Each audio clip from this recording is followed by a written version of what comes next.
तुमच्या हक्काचं family hospital Lokmudra Meera multi speciality hospital आता शंकर शेठ रस्ता स्वारगेट कॅम्प येथे 4 सप्टेंबर पासून आपल्या सेवेत। आज आपल्या संपूर्ण महाराष्ट्र मध्ये मंगलमय वातावरण आहे, आनंदाचं वातावरण आहे, उत्साहाचं वातावरण आहे।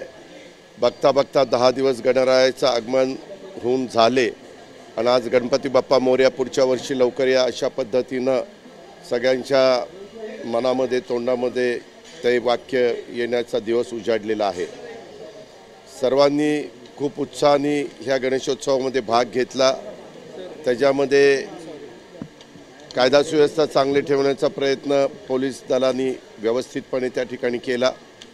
अनेक गणेश मंडळांनी त्यांच्या प्रमुख पदाधिकाऱ्यांनी सर्व सहकाऱ्यांनी देखील त्यामध्ये आत्तापर्यंत तरी अतिशय व्यवस्थित सहकार्य केलेलं आहे।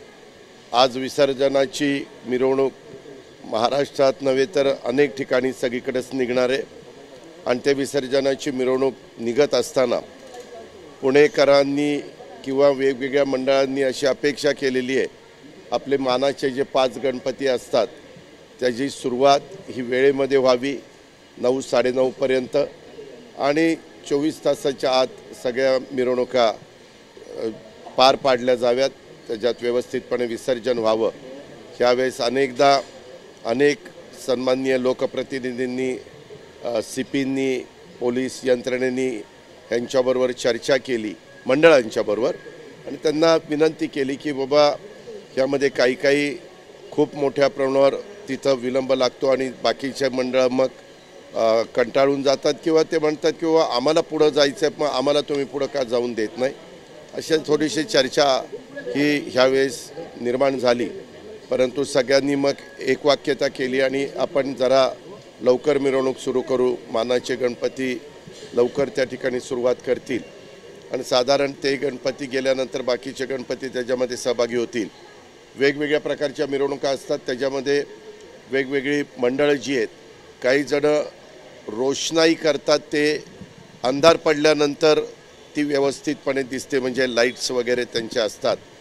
तर जे देखावे अंधार पडायच्या आत विसर्जन झाले पाहिजेत, ज्याच्यात रोषणाई नसते, देखावे असतात, अशा पद्धतीनं हे सगळे संध्याकाळपर्यंत पूर्णत्वाला जावे आणि मग नंतर जे वेगवेगळ्या पद्धतीचं लाईटिंग असतं त्याच्या मिरवणुका त्याच्यातनं सहभागी व्हाव्यात, असं साधारण नियोजन करण्याचा प्रयत्न आमच्या पोलीस यंत्रणेने केलेला आहे। त्याला आत्तापर्यंत तरी सगळ्यांनी प्रतिसाद दिलेला आहे। आज एकंदरीत वातावरण पण सगळ्या राज्यामध्ये चांगलं राहिलेलं आहे। पावसाने काही भागामध्ये कहर केला, काही भागामध्ये जास्त पाऊस पडला, तिथं आमच्या शेतकऱ्यांच्या पिकाचं नुकसान झालं। काही ठिकाणी पाणी जास्त मोठ्या प्रमाणावर आल्यामुळं काही भागात घरं पण बाधित झाली, बरीच कुटुंब बाधित झाली, परंतु त्यांना त्याच्यातून मदत करण्याची भूमिका ही आमच्या सरकारने घेतलेली होती आणि तशा प्रकारच्या सूचना पण दिलेल्या होत्या, तशा प्रकारची कारवाई पण झालेली आहे। पण माझ्या माहितीप्रमाणे मराठवाड्यामध्ये नांदेड असेल किंवा असा काही भाग असेल त्या भागामध्ये मात्र मोठ्या प्रमाणावर असं ढगफुटीसारखे पाणी आलं, पाऊस पडला आणि त्याच्यातनं पूर आले आणि त्याच्यात मोठं नुकसान झालं। हे जे सगळे पंचनामे करण्याच्या सूचना दिलेल्या आहेत। माझा तमाम जनतेला नागरिकांना मनापासून धन्यवाद द्यायचे, आभार मानायचे की त्यांनी आजपर्यंत 9 दिवस अतिशय उत्साहात खेळीमेळीच्या वातावरणामध्ये मंगलमय वातावरणामध्ये गणेशोत्सव साजरा केलेला आहे।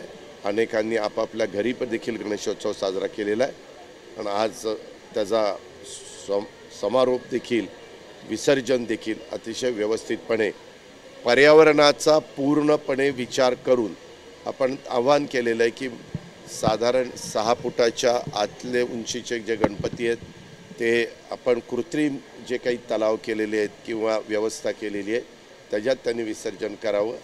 मोठे गणपती हे मुंबईसारख्या ठिकाणी ते नेहमीच समुद्रात मग आपल्या गिरगाव चौपाटी असेल किंवा दादर चौपाटी असेल, अशा वेगवेगळ्या जुहू चौपाटी असेल, या भागामध्ये लोक विसर्जन करत असतात आणि त्याच्यात बारकाईनं लक्ष ठेवून आम्ही सगळेजण आहोत। शेवटच्या क्षणी ढोल ताशा जे पथक आहे यांची मर्यादा ही पोलिसांनी कमी केली आहे।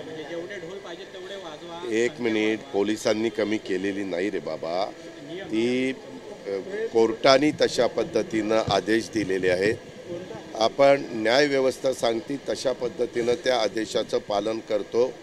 हे आपलं संविधानाने, घटनेने, कायद्याने आपल्याला सगळ्यांना शिकवलेलं आहे आणि त्याच्यावर ते आदेश ज्यावेळेस येतात त्यावेळेस पोलीस यंत्रणेला त्या आदेशाचं पालन करावं लागतं आणि ते पालन करण्याच्या करता वेगवेगळ्या मंडळांना प्रवृत्त करावं लागतं, समजावून सांगावं लागतं. ते काम आमच्या पोलीस यंत्रणेने केलेलं आहे.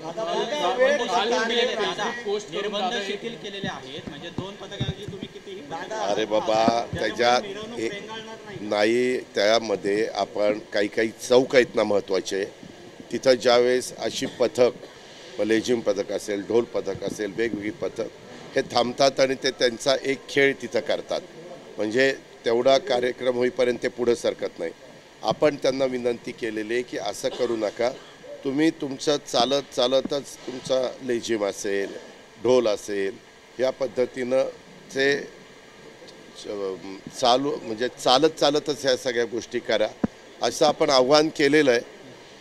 त्या आव्हानाला त्यांनी प्रतिसाद दिला. मिटिंग बऱ्याच झाल्या, वेगवेगळ्या स्तरावर झाल्या आणि त्याच्यात एक झालं, सर्वच वेगवेगळ्या मंडळांची आणि वेगवेगळे राजकीय पक्ष आहेत, त्यांचे कार्यकर्ते आहेत, त्यांचे नेते आहेत, ह्या सगळ्यांचं एकमत ह्या बाबतीमध्ये झाल्यामुळं त्याला काही फाटे फुटायचं कारण नाही. कधी कधी एकाने एक सांगितलं आणि दुसऱ्याने दुसरं सांगितलं तर मग मतभेद पुढं येतात आणि मग त्याच्यातून नवीन प्रश्न आमच्या पोलीस यंत्रणेच्या समोर निर्माण होतात. काल तुम्ही फेसबुक पोस्ट करून सगळ्या सोलापूरच्या घटना स्पष्ट केलेले आहे.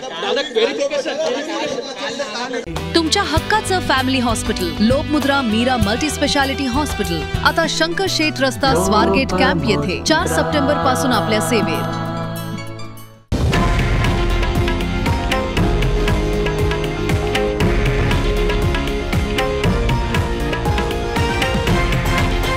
हे आहे देशातील नंबर 1 न्यूज नेटवर्क आणि आपण पाहत आहात TV9 मराठी, एकमेव.